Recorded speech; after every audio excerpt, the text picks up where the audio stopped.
and welcome to Earth911's Sustainability in Your Ear, the podcast conversation with a change maker working to accelerate the transition to a sustainable carbon-neutral society.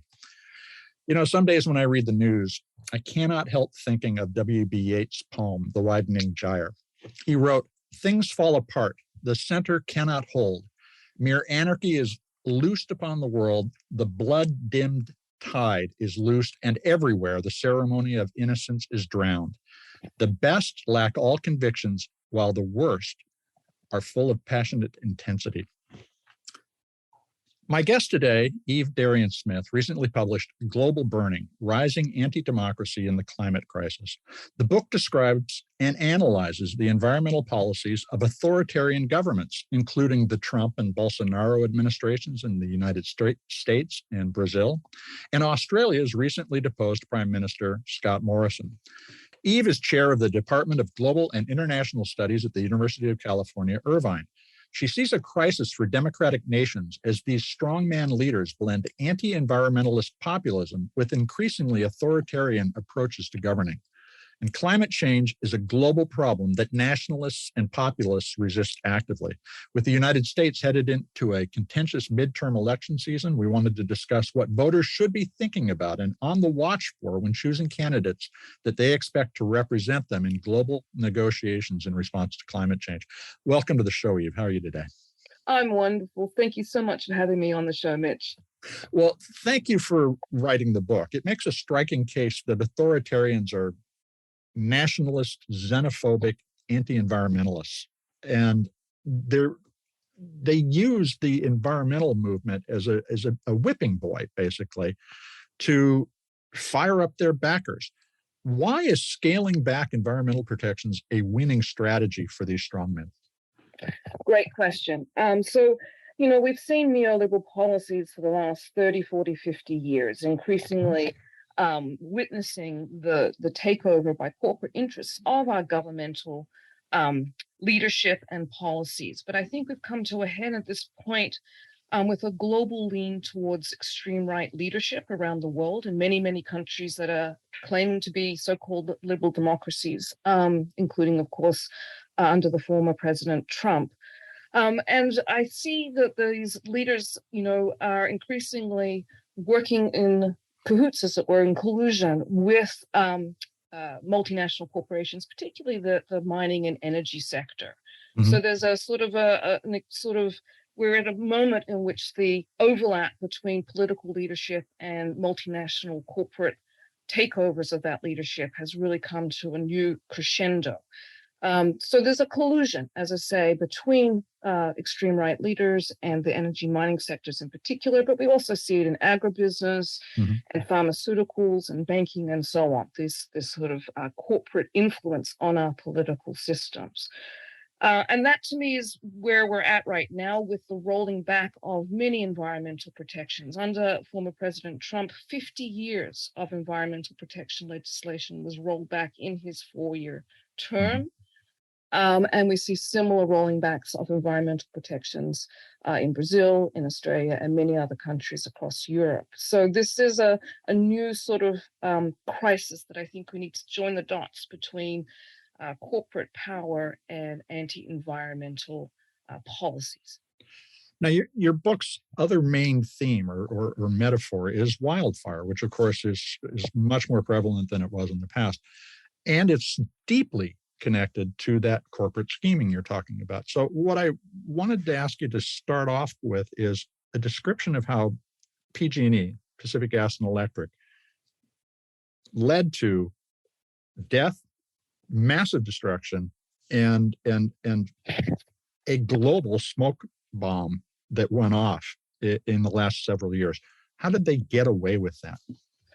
Another great question. Many corporations get away with a lot of negligence, willful mm-hmm. negligence, as was claimed against PG&E. But, they've been a company that's been extremely involved in California electricity and energy since the 1930s. Mm-hmm. And, but it's more recently in the last 20 years or so that they have had many actions brought against them for their willful negligence in allowing their power lines to be very, very badly maintained. So, there's the fires throughout the 1990s, but the Butt fire in 2015 led to deaths and a great deal of suffering. But most recently, in terms of the public's awareness, I think, is the Camp Fire of 2018 that, just burned to the ground the poor town of Paradise, leaving 84 people dead. So the PG&E was absolutely brought before the courts and charged with 84 counts of manslaughter, which they actually acknowledged, for what was called their willful negligence and lack of maintenance of power lines. Well, so let me ask, you have a picture of the power line connector, the hanger that caused the fire. And it's extraordinary. It hadn't been replaced in almost 100 years and was almost entirely worn through. How do they get away with not taking care of the infrastructure that we pay them to build? Well, they don't get away with it in terms of legal ease. They, were charged and in many cases had many lawsuits against them. But they declared bankruptcy about 20 years ago and then recently declared bankruptcy again. So the fines that are brought against them are not sufficient for them to take really any notice of them. It's actually better economically to just leave their power lines, as they are, not maintain them in a sense, allow death and suffering and property damage of the scale that we've seen, and file for bankruptcy and carry on, as it were. And that really is reflective of what they're doing about the climate crisis, as well as what a lot of companies are doing about the climate crisis. They just ignore those costs, or they shuffle them off onto somebody else and continue to act badly. How are corporations in Brazil and Australia, for example, mimicking that strategy? What kinds of news items should we be looking for? Great question, Mitch.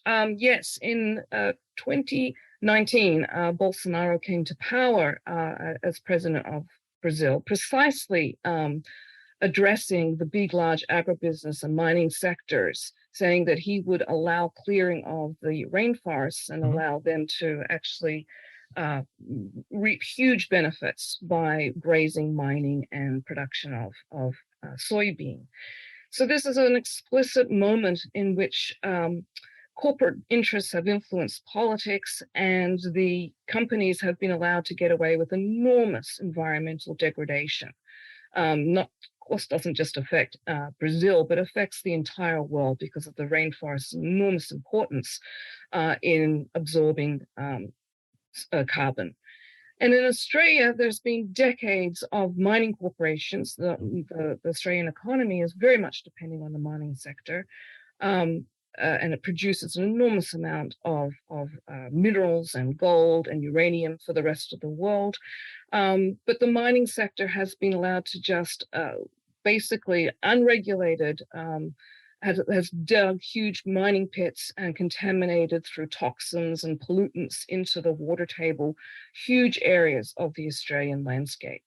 So there you see a similar sort of rolling back by political leaders of environmental protections and regulations, and the companies being allowed to basically, without any regulatory oversight, allowed to do whatever they want to the environment. Were you encouraged by the fact that Australian voters rejected Scott Morrison in that? I was thrilled. I was absolutely thrilled. But I think, the new Prime Minister of Australia has a great deal of an uphill battle, just like Biden does in the United States, because the legislation that's allowed mining corporations to just act as they will take a great deal of political clout to roll back, right, and to actually have new governmental regulation and oversight. So it's not going to happen overnight, even though the new Prime Minister in Australia is very much pro-climate. And the majority of the population of Australia, just like the majority of the population of the United States, is very much concerned about climate change and wants a much more aggressive governmental leadership on mitigating it. But these authoritarian rulers, as you've already pointed out, use the strategy of rolling back 50 years so that somebody has to rebuild in the next 4 or 6 everything that was taken back. And so they can consistently erode any progress we're making as a society towards the goals that most of us share. How do you identify those messages? What should our listeners be listening for? What are the dog whistle phrases that those folks are using to activate their backers? Well, the typical sort of rallying cry is that if we actually deal appropriately with the negative impacts of climate warming and carbon emissions, of course, the economy is going to suffer, right? Mm-hmm. So that's the typical one. Oh, we can't do anything, the economy will tank. And then, of course, the next one that affects ordinary people like you and me is that jobs will be lost, right? Mm-hmm. And these are sort of narratives that have been used time and time again to create fear about actually dealing with climate change. They're very simple narratives. They evoke a sense of anxiety for regular people and their future jobs.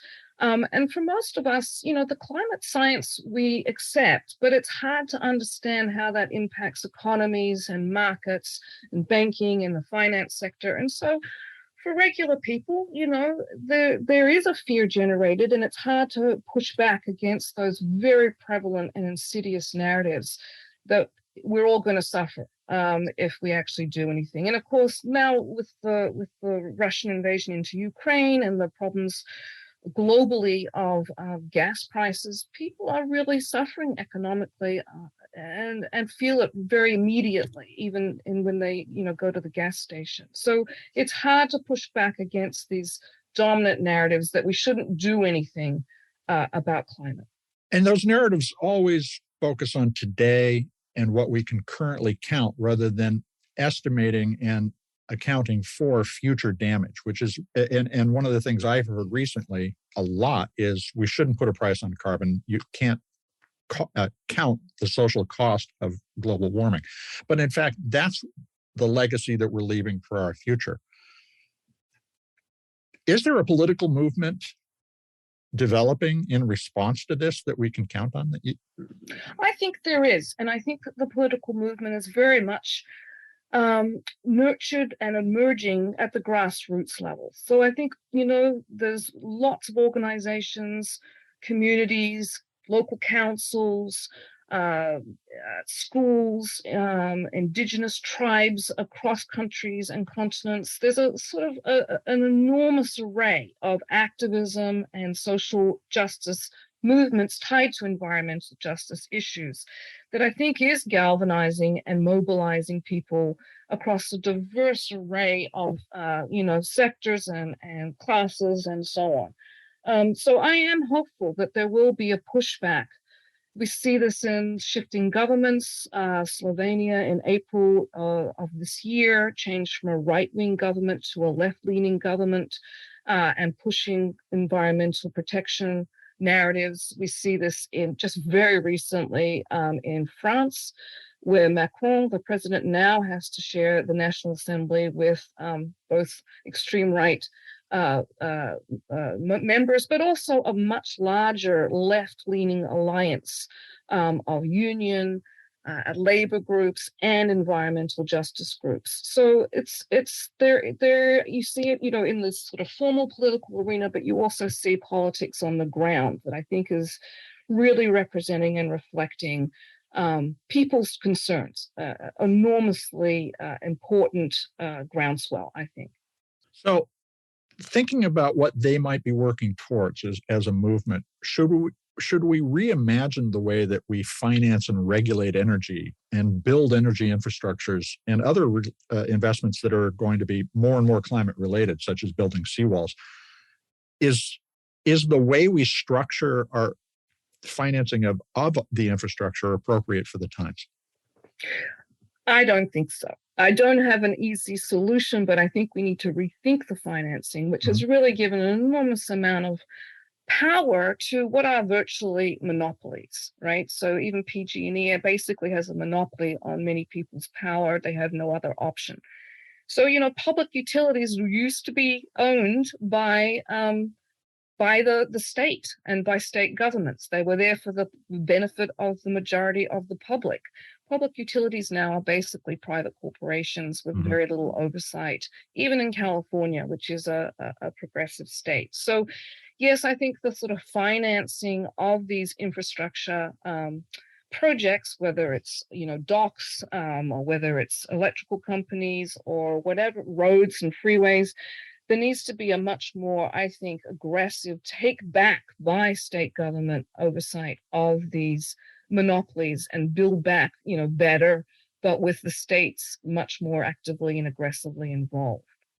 That certainly involves a sense of property being taken by the people who have most of the money right now. And Correct. Therefore, Correct. They finance the counter movement that we're talking about. One of the things you wrote about, and we've said this on a show a number of times, is the COVID disruptions to our way of life, to our supply chains, has been a test case for what's going to happen in climate change. How did the test turn out, in your opinion, and what do you think we learned from it? That's a great question. And, reflecting on how governments across the spectrum between, very authoritarian, obviously authoritarian governments to more liberal democratic governments, has been, I think, an enormous wake-up call for those interested in environmental issues and environmental justice generally. You can't generalize, but the countries that are more authoritarian and more sort of right-wing, extreme right, did pretty badly, in fact, in terms of managing COVID. A lot of that was to do with the initial response, which was to delegitimize science, say that science was a hoax, that people who are experts, like in the United States, like Dr. Fauci, didn't know what he was talking about. You had that similar kind of response in Brazil, where the scientific experts on disease control were sort of denounced publicly. But across, a sort of general trend, the more extreme the government was, typically, the worse off people were in terms of the deaths as a result of COVID. And of course, very much, we can see this in the disproportionate impact of front line essential workers who typically are lower income, communities of color. They were affected and impacted much more heavily from COVID. So the record is not good. COVID was not a good moment for the world, particularly some countries, the United States being one of the leading countries, in which, people were let to die, in a sense, with very little solid leadership by the president at the time in terms of, mobilizing vaccination and urging people to be careful with COVID. So COVID was not a good test run for the climate emergency, I'm sorry to say. Well, as President Trump put it, it is what it is. Well, that is the job of being president, is to manage through those challenges, and we certainly didn't see it. I want to take a short break. We're going to listen to a commercial. We'll be right back.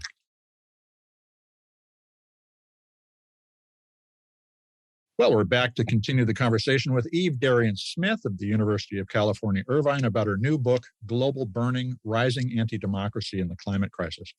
So I want to follow up on what you were just saying about the discussion between the right and the left about how we move forward. And I'm wondering, as I listen, whether those are even the right terms for us to orient our politics around anymore. Have we created such stark extremes that we can't develop a political center and consensus?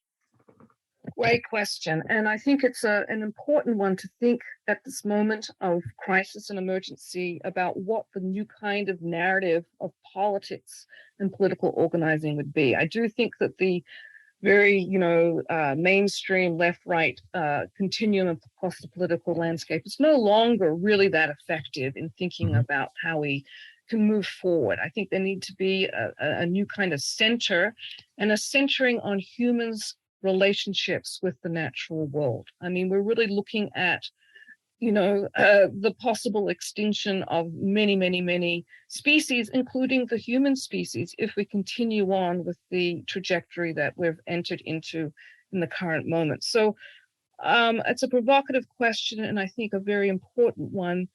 need to center humans' relationship with the natural world, and that our future, our collective future, is dependent upon dealing with respect and acknowledgement of our codependencies with the environment, however defined, right? With biospheres and oceans and table waters, there needs to be a sense of a common purpose here, right? Not just about politics and power and greed and money. There needs to be a purpose about what are we doing here on the planet. And this is our planet, right? We really need to center those kinds of conversations and narratives about planetary futures. That really reflects one of the issues that you and I discussed prior to this call, which is the way the anti-environmental movement works. It disrespects nature, but the logical extension of that is that it disrespects every human being on the planet because they're part of nature, and by treating them as outside and separate, you literally prevent them from doing what they need to do to save this planet. Now, anti-environmental policies almost invariably harm low-income and underrepresented communities more than anybody else.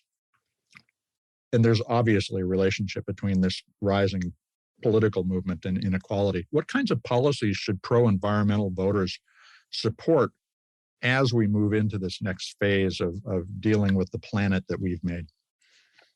I think it's important to connect, oppression and racism and gender discriminations and all kinds of things that we typically don't connect with the environment.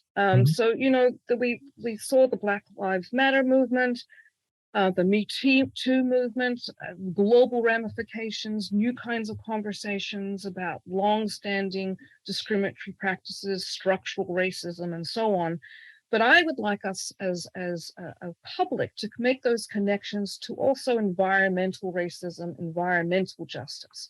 I see them as very much as you and I are in agreement here, Mitch, as interconnected. But at the moment, they're not connected in the public narratives that we tell ourselves. And I think that that's an extremely important codependency that we see that in terms of dealing with racism and all of the legacies of colonialism that still play out today. We have to connect it to extractive capitalism and the degradation of the environment, which impacts our collective futures. And the anti-intellectualism that we hear is the other, I think, facet of this challenge. And that is also reflected in what I believe is a very severe decline in the quality of public education around the world, because these authoritarians don't want people to think hard problems. They want them to think simple answers. I alone can save you.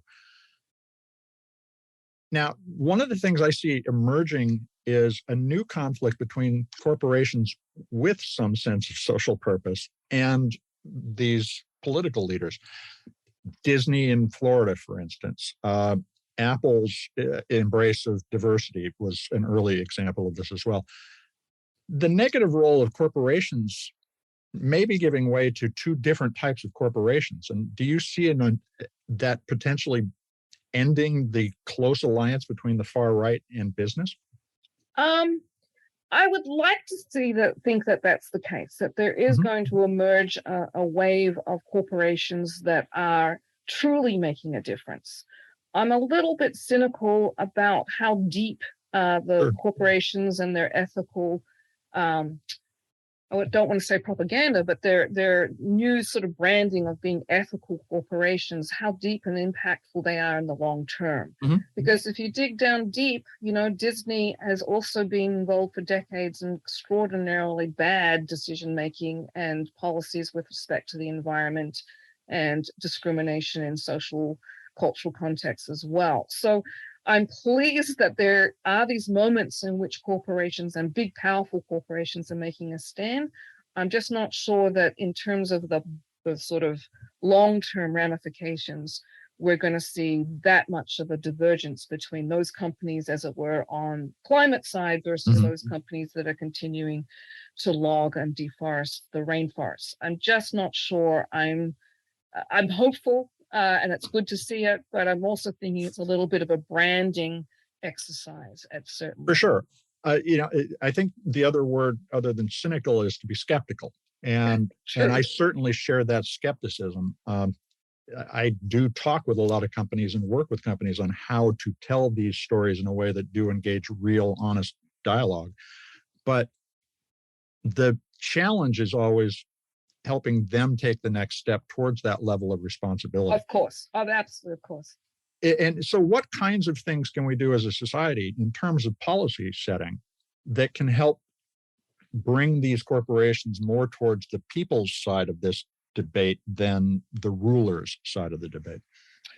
Well, I think it's the corporations that are making some efforts, apart from having a good brand name. I do think that there is a sort of realization that their future sustainable corporate policies require a very stable and thriving public, right? And, we're seeing increasing divides and increasing destabilization just in any of these countries that we're talking about, all these liberal about countries. Anything that we talk about. Correct.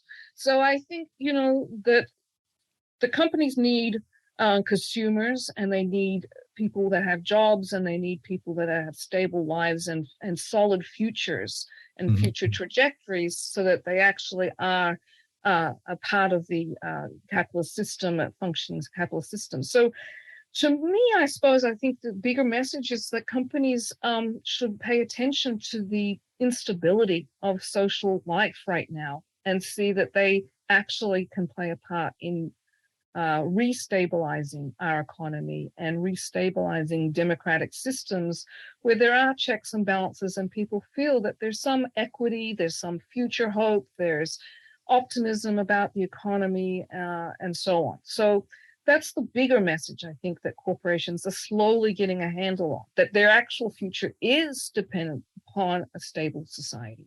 And it's interesting. That's the inverse of the metaphor for the environment and our treatment of one another. We all need to get on the same side of something. But of course, every time we talk about a green prosperity, we hear all of the counterpoints that you heard earlier. Oh, to destroy the economy. Well, that also means we have to prepare people for the transition from one economy to the other. Do you see, and let's use California as an example, because it's so far in the lead on a lot of topics. Are Californians recognizing and investing in the importance of education and reskilling? I think so.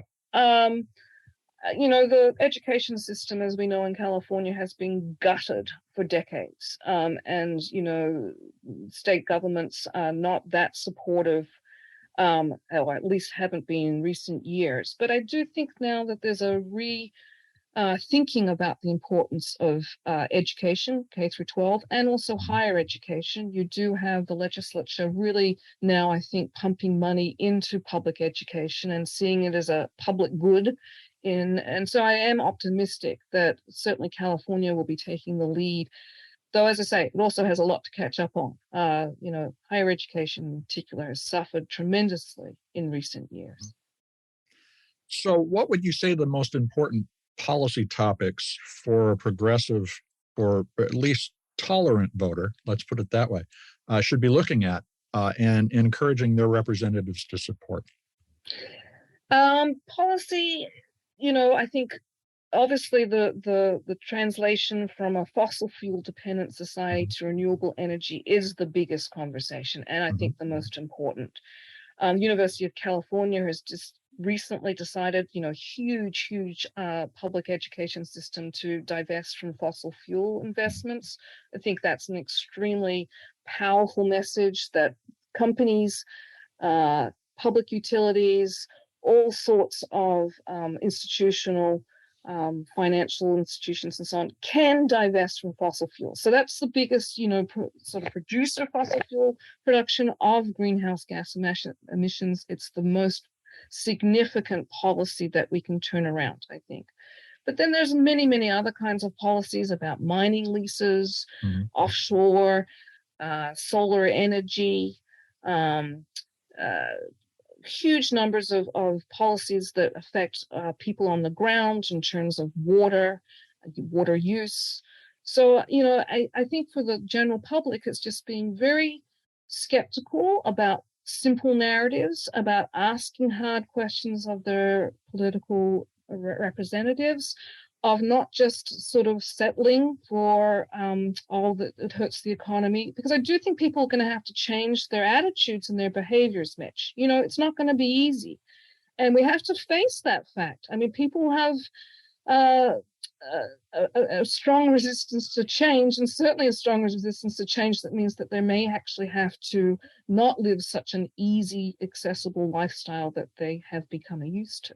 Well, and yet we do change. A lot has changed over the last 50 years, back and forth. But one of the challenges we face right now is some of the technology we're using as we speak, social media, instant communication. What tools would you suggest voters look to counteract the media and political blitzkriegs conducted by anti-environmental authoritarians? I think for people they should get out on the street and talk to other people, and to very much mobilize in defense of our democratic principles. So I see, with the rise of a global lean towards far right authoritarianism, I think that people can make a huge difference by getting out and very much being active and aggressively defending principles of democracy. Which is not to say that democracy hasn't got its flaws, but to me, it's about actually clawing back some of the power that a collective community has to sort of stop this environmental emergency continuing on the same trajectory that it is. So, to me, that's the future and the hope, to grab back democracy and to actually sort of configure democratic principles to be more inclusive, both of peoples that have typically been marginalized, but also inclusive of environmental rights of nature. So there's a huge movement now globally about giving mountains and rivers the right to actually have standing in court and to have protections. So things are changing. I think the legal systems are changing. The notion of who is a legal subject is changing. I think people's attitudes about the natural world is changing as we realize that we're all impacted by increasing catastrophes and particularly rising heat. I mean, in California, the heat issue is going to impact us all. None of us are unaffected by that. It's funny, we've been bending over backwards for the last 100 years to give fictional persons, corporations, all sorts of rights. Maybe it's time we do a little bit for everybody else and for the planet. Let me ask you to take the metaphor of the Bulletin of Atomic Scientists doomsday clock that they use to express how close we were to nuclear annihilation and ask this. At what time on the authoritarian doomsday clock do you see democracy now? And where will we be over the next 10 or 20 years? Well, since I see the Doomsday Bulletin, which is about, of course, climate change and nuclear doom, connected to democratic governance, I probably would adopt the same 100 seconds to midnight that they have declared since for the last 2 years.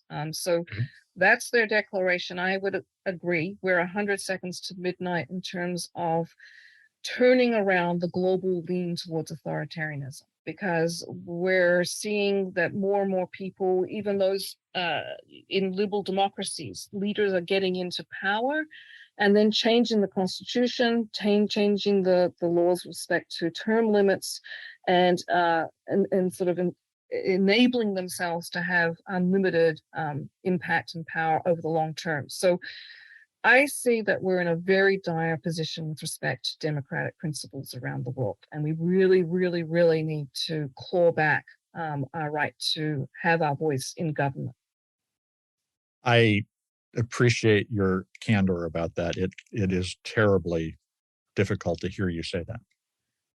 And it's a very terrible message, right? But there's hope in that we can do something about it. People have talked about species and the extinction of species as a choice, that we are allowing biodiversity to die off by extrapolation here, we're actually, as a human species, allowing ourselves to have the planet destroyed, allowing ourselves to be cut out of the decisions by which the planet is destroyed for multinational corporate greed. So this is also a moment where we can say, yes, we also have a choice to take back control of power. And however that plays out in many different countries around the world, I think we need to march on the streets and claw it back. Well, it was never actually a real thing, but the old Chinese curse that you would be doomed to live in interesting times seems to apply yet again. Eve, I want to thank you for taking time to talk with us today. It's been fascinating. Thank you very much for having me, Mitch. We've been speaking with Eve Darian-Smith of the University of California at Irvine and author of Global Burning, Rising Antidemocracy in the Climate Crisis, which I urge you to take some time to read. This is an important conversation. We need to have a lot more of it. And what we have to do as a society is to begin to be honest with one another, to look at reality for what it is, instead of trying to find oversimplified stories that explain reality to us. We don't know everything. We need to find out a lot more. And that requires curiosity and communication. And for companies that don't want to end up on the wrong side of history, and ultimately the companies that are behaving the way that they are now are going to, whether it is that they lose their market and they lose their customers, or they lose their planet and don't have a basis for even operating in the future. If those companies that want to make a positive contribution would just step up and begin a dialogue with their customers and their partners, their suppliers, and so forth about what we can do together to refine our approach to living and make it much more efficient, we can make a difference. And we can, as brands, for those of you thinking about it from that perspective, become the leaders that we all want us to be and that we all need. So, folks, once again, it's going to be a very, very difficult and challenging decade or two, but we can get through this. And I hope that you all will pull together with the planet and with the other animals and all of nature to turn this around. This is Earth911, Sustainability in Your Ear. I'm Mitch Ratcliffe, and we are going to be back with another innovator interview soon. In the meantime, I hope you'll take a few minutes to share this podcast and all the others that we've done with your friends and your family, people that you work with. Let's get the conversation going. So just take a moment and send this link to 2 or 3 people you know, and then follow up and have a conversation. Let's start the discussion. More ideas will lead to less waste, as Earth911 has been saying for quite a long time. We're going to be back soon. In the meantime, take care of yourself, take care of one another, and let's all take care of this beautiful planet of ours. Have a green day.